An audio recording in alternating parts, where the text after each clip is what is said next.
Hey guys, welcome back. So, in this video I'm going to be going over some of the crazy news that's happening in the semiconductor space. Now, I have worked in the IT industry for the past 5 years. I'm a certified technician by trade. So anytime that news like this happens in the tech industry, especially relating to computer components, I get kind of giddy and I just dive right into it. And I really try to take an approach as both a techie and as an investor and really try to figure out what this news really means for both parties. So without further ado, let's jump right into it. Alright, so the two companies I'm going to be going over in this video, you probably all know them. It's going to be AMD and Intel Corporation.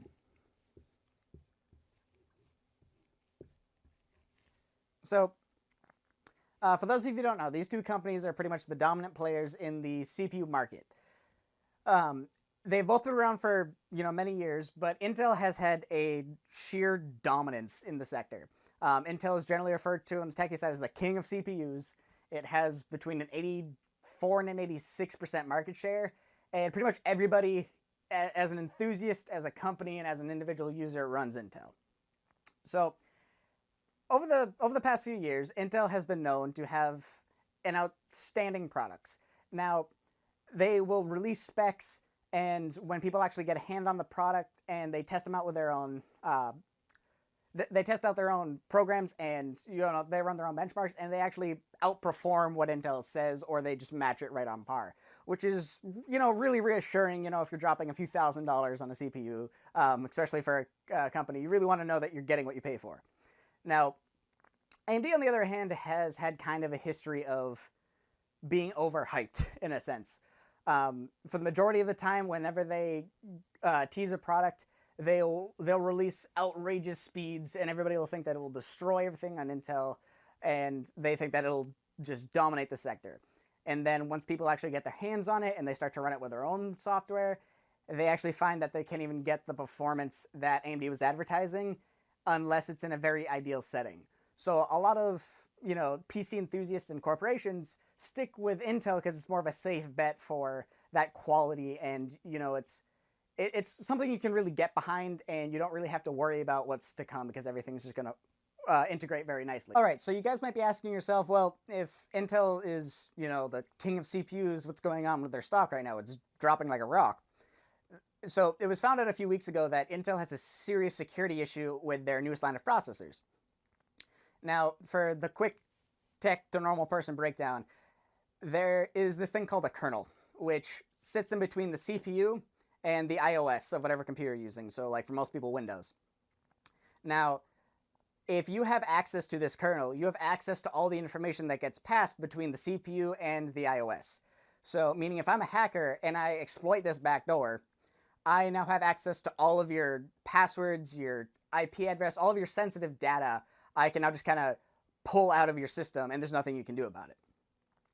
Now, Intel knew about this for a couple of months now, and Intel's CEO actually sold the majority of his shares before this was made public. Now, he's being called into question for insider trading currently, but what does that mean to shareholders? If your CEO knows that there's something terrible with your product and then dumps all of his shares, how do you have any more faith in the company? Like, how can you decide that, oh, I'm still going to be bullish on Intel because, they've always had an outstanding job? If even the CEO gives up on the company, what does that mean for the everyday shareholders in the future of the company? Now, in, the past few days, news articles have come out, and it's actually that not even just the newest line of Intel CPUs have this issue. It's actually any CPU that has been made in about 10 years of Intel has this issue. And again, going back, Intel has 84, 86% of the CPU market share, so that means almost everybody is vulnerable to this type of attack. Now, Intel CEO tried to kind of push the blame on, say that, oh, well, it's not just our CPUs, it's everybody that makes CPUs, so AMD included has the same data breach. And then one of the chief architects from AMD went on the news and said pretty much, well, because AMD designs their architecture in a different way, they actually are impervious to this type of breach. Now, you can still kind of hack into an AMD kernel, but you need physical access to the computer. So pretty much everybody's safe. Like if they have physical access to your computer, they can just rip out your hard drive if they want. So what does this really mean? So Intel is in, every large server you can possibly think of. And all of these servers are generally running at, near 100% efficiency. Or capacity, I should say. And now the only solution to this major security issue is the iOS developers such as Windows and Macintosh, so Microsoft and Apple. They now have to kind of do a software patch to try to protect this kernel, and one that just kind of gives hackers, the key to figure out where the hole is, and then once they get around the patch, they can just go directly in your CPU now. And it also has been reported that once this patch goes through, CPU usage can get lowered between 10 and 30%. Now, for the average Joe, that doesn't really mean much, but for all of the servers and all the companies that use Intel CPUs, they're already running at 96+%. They can't suffer a 30% drop and, still do everything that they need to do in the business day.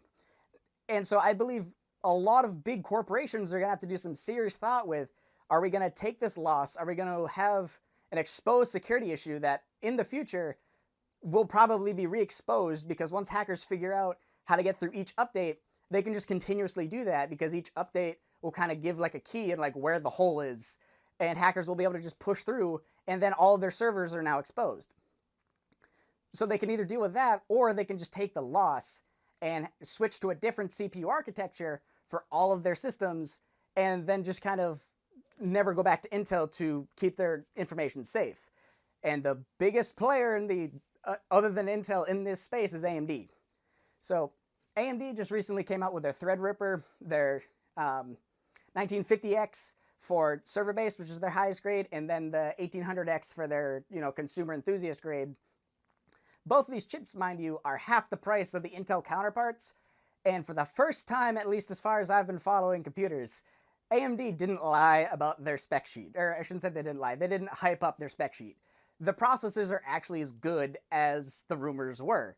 So everybody was kind of shocked when they first came out, which is why AMD's stock price shot through the roof last year. But because so many people were, skittish on accepting the fact that everybody would switch from Intel to AMD, they, it just kind of went back down, and everybody thought that it was just kind of like a one-time deal. But this security issue is something that every corporation, even individuals, are going to have to seriously think about. Do we want to take the risk of having our data stolen, or do we just want to bite the bullet and drop all the money and just get a completely new rig? And so that means that the majority of people that are currently on Intel that have means of doing so are going to now be switching to AMD. And over the past few years, Intel has actually switched 54% of its total market capitalization to the server and cloud-based processing, which are the servers that need as much CPU power as they can get. And it's also the servers that generally hold the most valuable data. So these companies such as Amazon, Google, they're going to have to kind of be forced to switch. I don't know. I don't think anybody is, unless they can figure out a software way that they can just kind of patch over everything and not have it really easy for hackers to get into, which I personally don't think is possible. Everybody's going to have to switch to AMD. So AMD right now is trading at around $11.50 to $12 a share right now. I personally see this could potentially double in a year or two. Unless something in the news comes out that, Microsoft found out a way to patch over everything and you don't need it's impossible for hackers to use this update to kind of get back into the kernel. I don't see anything really working out for Intel, but I see everything going great for AMD. So this is just kind of my my techie opinion on what's going on. Because as a computer enthusiast, I'm kind of freaked out because I personally run Intel. I've ran Intel for close to 7 years now, and now I'm even thinking about changing my rig. And I really don't want to drop $400, $500 on a new CPU and motherboard, but I also don't want a hacker to just kind of take all of my information without me being able to do anything. Now, so as an investor, what does this directly mean for Intel and AMD? So do I think it's the end of Intel? No. You know, Intel's been around for a very long time. They have a lot of cash. They're a blue chip company. They pay a dividend. A lot of old timey investors that aren't really, you know, up to date with tech. They just kind of like sit their money in there and they're just going to kind of ride out the storm. For people that are new and, you know, they have a recent stake in Intel, I would recommend, you know, maybe not selling your position, but I wouldn't buy anytime soon unless you're trying to buy on the dip as you go. But in the short term, for like the next couple months to a year or so, I do not think things are going to be looking good for Intel. Now, so on the flip side, AMD is kind of in a really unique situation. AMD right now has been gaining small amounts of market share. There have been numbers in the news that say about, you know, like 10% plus market share was stolen from Intel last year when Threadripper came out. And AMD is kind of like, you know, seizing their moment. In actuality, it was more like 1 to 2%, maybe 3%, if you're being optimistic. You know, it was just kind of like inflated numbers by, oh, in this individual market, in this individual quarter, AMD stole 10% of the share. Well, it just happened to be the same quarter Threadripper came out. So a lot of people grabbed it when it first came out. And there wasn't a brand new Intel CPU at that exact quarter. So obviously more people are going to buy it. Anyways. However, I believe that for the corporate level, which is where the majority of the money can be made for either one of these companies, I think AMD now has a lot of locked doors open for them. A lot of companies that, you know, it is a hassle to switch what chip maker you use. You know, depending on your GPUs, depending on your overall server, different software functionality works better with one architecture or the other. So a lot of people kind of stick with one, generally Intel in the past, and they just kind of ride that out. But this security issue is kind of a game changer. And I honestly think that AMD can steal probably actually that 10 to 20% market share over the next few years because of this. And if that happens, it'll probably secure that market share because it'll be such a hassle to switch back to Intel, even if the company preferred their Intel system. So for AMD bulls, I think it's great. For Intel bulls, you know, kind of hold on, you know, do your own research, really take another look at that. You know, like I'm just a techie guy, so I'm just kind of rambling off of like, you know, my personal belief in the whole thing.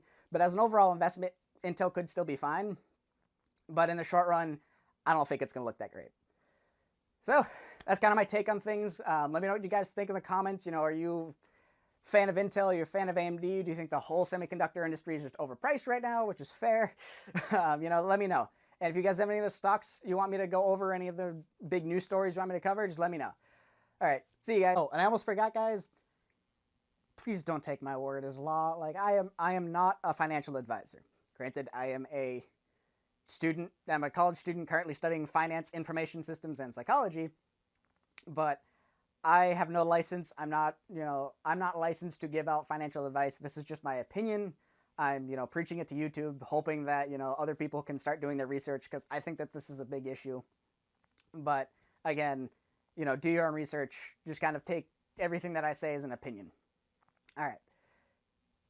If you liked the video, you know, throw a like. If you don't like it and you're Intel all the way, you know, throw a dislike and, you know, flame at me in the comment section. If you like what I said, you know, subscribe, all that stuff. I'll try to do as many videos as I can. All right. See ya.